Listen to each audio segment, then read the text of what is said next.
I really like making characters.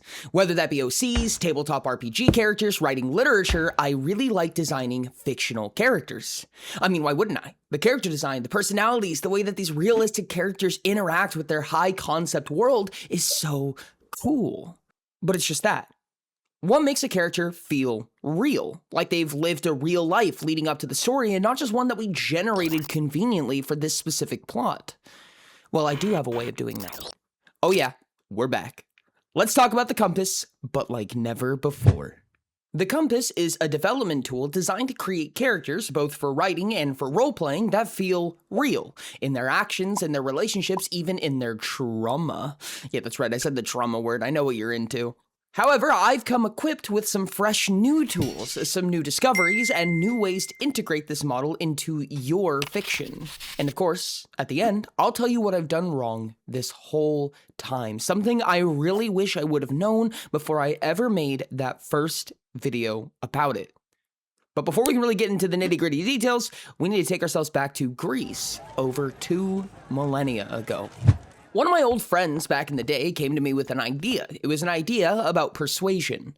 Specifically, this delved into the way that people used to communicate, how it would convince others to do, think, or feel, and what it would be used for. He called this rhetorical analysis. He was Aristotle, by the way, and he was from ancient Greece. He actually wrote a book on this called Rhetoric. Yeah, no, we were good friends back in high school, trust me. This can be visualized through the rhetorical triangle. There's 3 important pillars to this: ethos, pathos, and logos. Each one of these describe a different fundamental force when it comes to persuasion and iterating one's purpose in writing. I'll be covering the basics, but I'll leave a video in the description by Studio Binder if you want to learn more. This triangle is surprisingly cool, and they do a wonderful job of explaining it in detail. At the top, we have ethos. I generally remember this via the term ethics. It's based on the author's credibility, their experience, and what stakes they have in what they're claiming.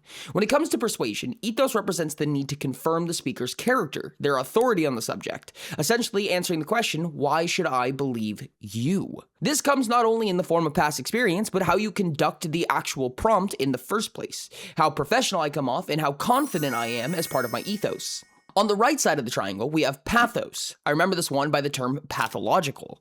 This is pretty sturdily centered in emotions and empathy. In the world of ancient Greek persuasion techniques, pathos is asking, does your point appeal to the emotions of your audience? It's looking to establish a bond of some kind, whether that be through its history, the colors it uses, even the music in the background. Making you feel a certain way takes a huge part in convincing you, or me, of something. We need to care in order to consider.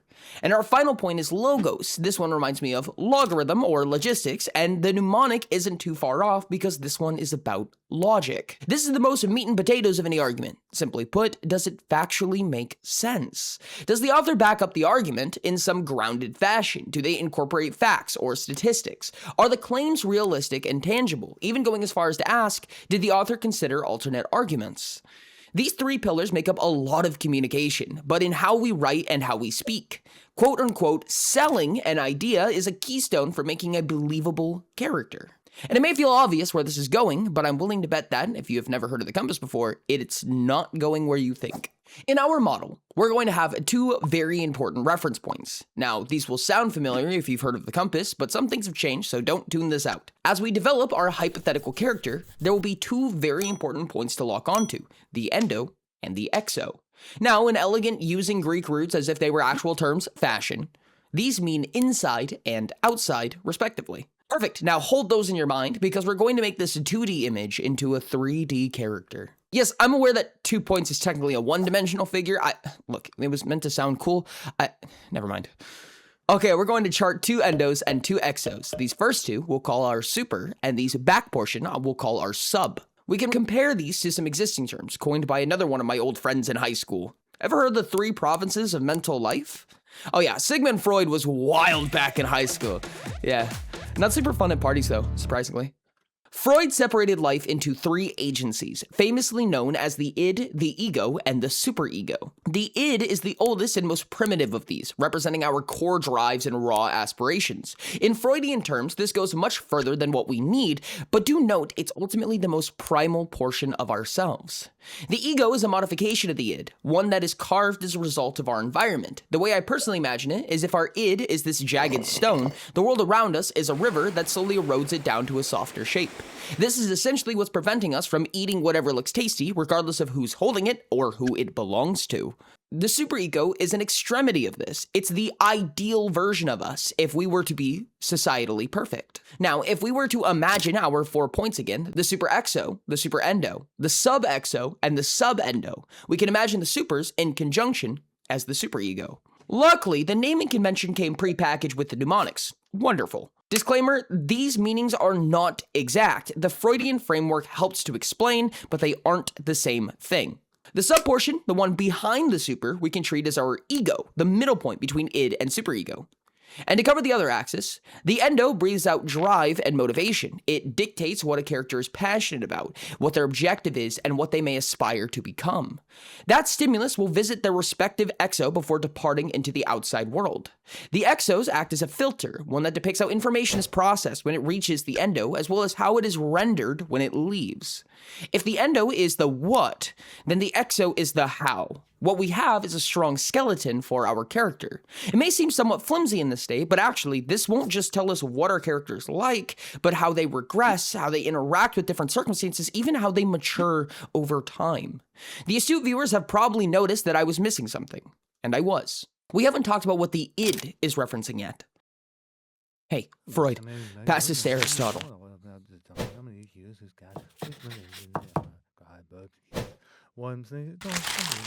Wow, this message is full of so much wisdom. You know, Aristotle, you should write a book. That's right, this is the part of the video where I ask you to subscribe. Your support means the world to me. These videos take a really long time to make, and goodness do I love making them. Hey, the subscribe button is probably all glowy and rainbowy. Hopefully, at least. Subscribe! Subscribe! Is it doing the thing? Subscribe! Subscribe! Oh, it looks like it's time for the next topic. What is the compass, and how does it make fictional characters that feel like they have real motivations? In order to truly understand, we'll have to talk about roots. There are 6 roots to the compass. Each one is color-coded for ease of use and has a positive and negative trait associated with it. Starting with the endos, we have tempest, or red. The endo is ambition, relentless, unwavering, perhaps even impulsive at times. Brick wall meet tempest. Competitive but combative, its motivation is to succeed. Next, we have trickster, our green endo. This embodies a social presence, being mysterious, alluring, a need to be fascinating, to captivate. Think theater, or somebody with a strong stage presence. Intuitive, but apathetic. Its motivation is affirmation. And our final endo, the yellow scholar. Enveloped in wonder or curiosity, one with big eyes and a need to understand, this often comes off as timid, but it's actually an insatiable mind. Observant, but gullible. Its motivation is knowledge. And on the exo side, our blue aristocrats, these exos work under the scope of empathy. Those who are close to it are their world. Without those it cares for, there is no world worth living. Approachable but melancholy. Next exo is the practitioner, purple. This is the method of finding the best route, maximum efficiency, nothing wasted. There's a right way to do things and a wrong way.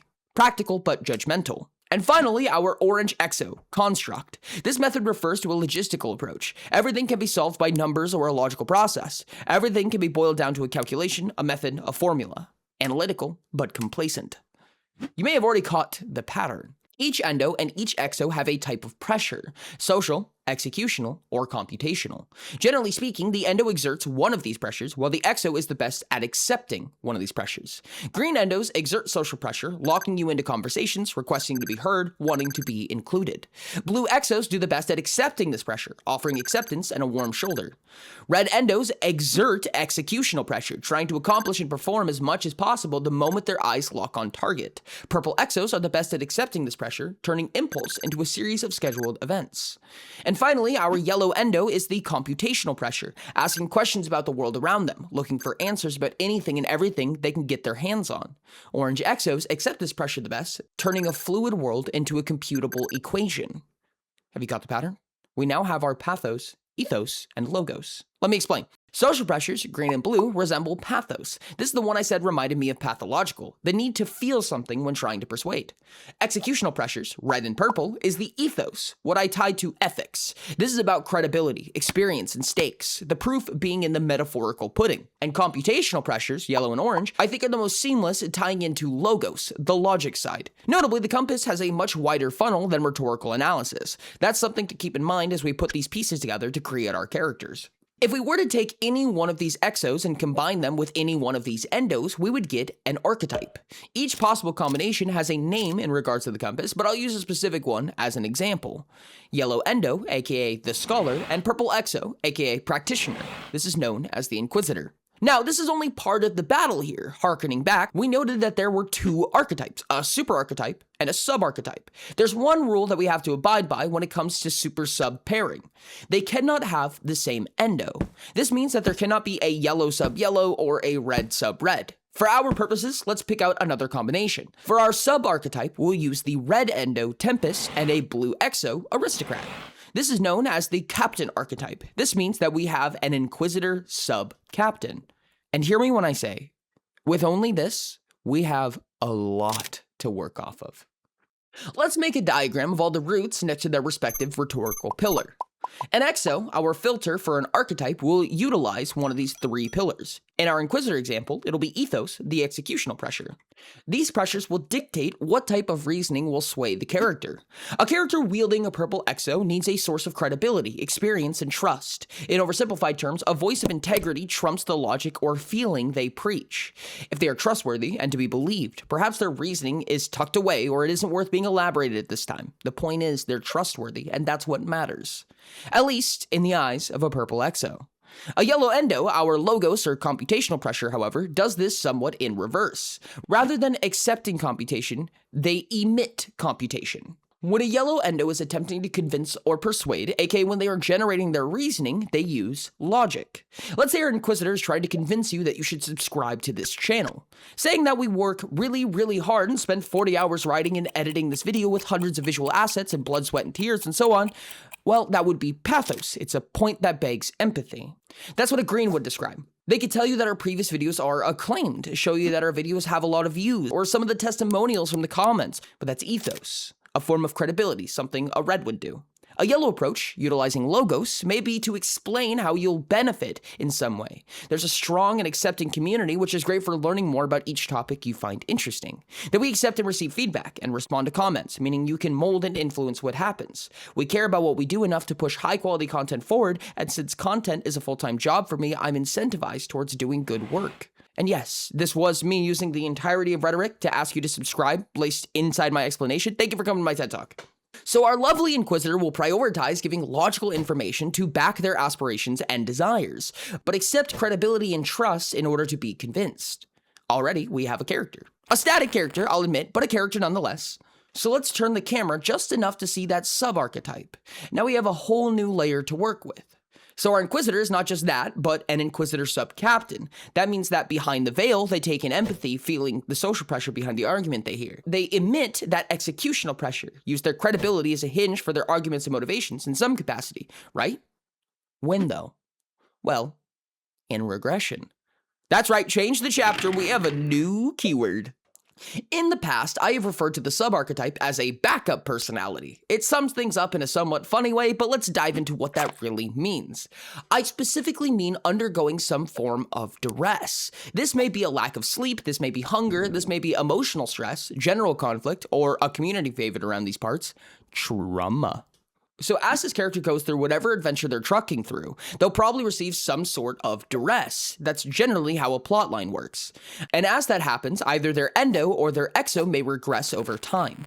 As it does, their super archetype will slowly erode, while their sub archetype will meander to the surface. A character's super archetype will most often portray their positive aspects, while a sub archetype will typically show their negative traits. So if our Inquisitor's endo begins to decay, the yellow observation will slowly fade to red combativeness. This is a totally new archetype. A purple-red is called an executive. Here's a chart of all the combinations and their names, by the way. Feel free to take a screenshot or join the Discord for easy access. Our new archetype is an executional combo, or an ethos as we know it through rhetoric. That, in fact, is two of the same. This is known as a chorus archetype.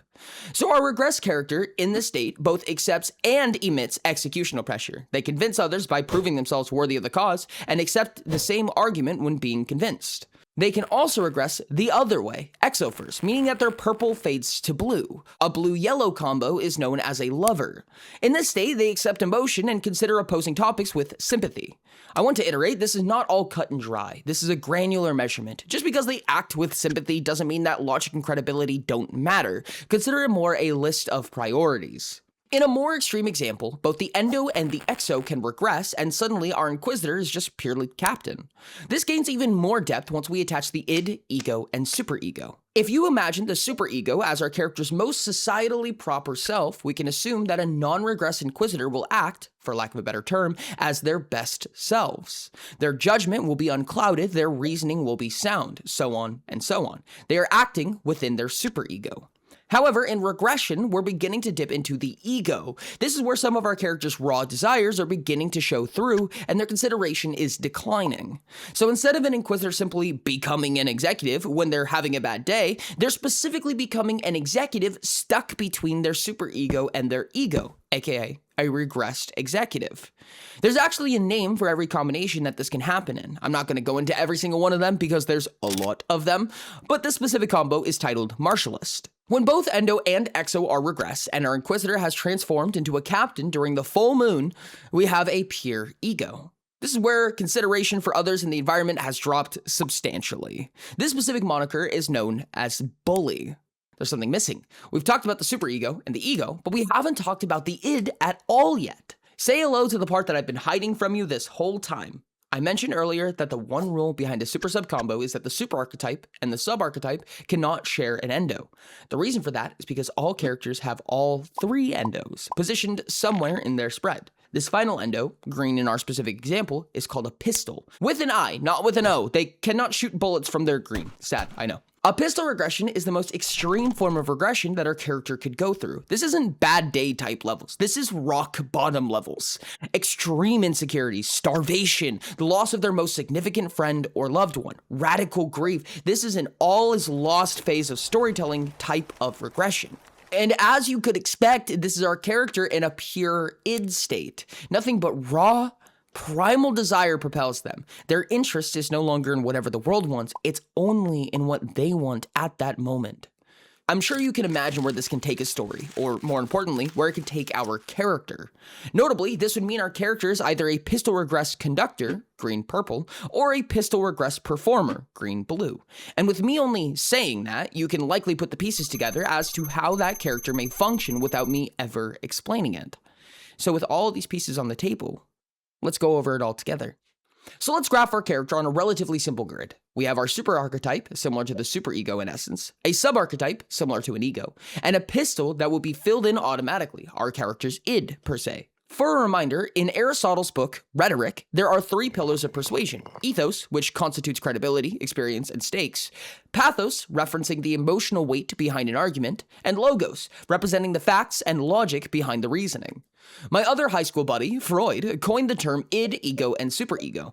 In this aspect, id is an accumulation of our raw desires, the need to eat and feel pleasure. Superego is our societally perfect self, selfless and considerate, and our ego is the middle point between those.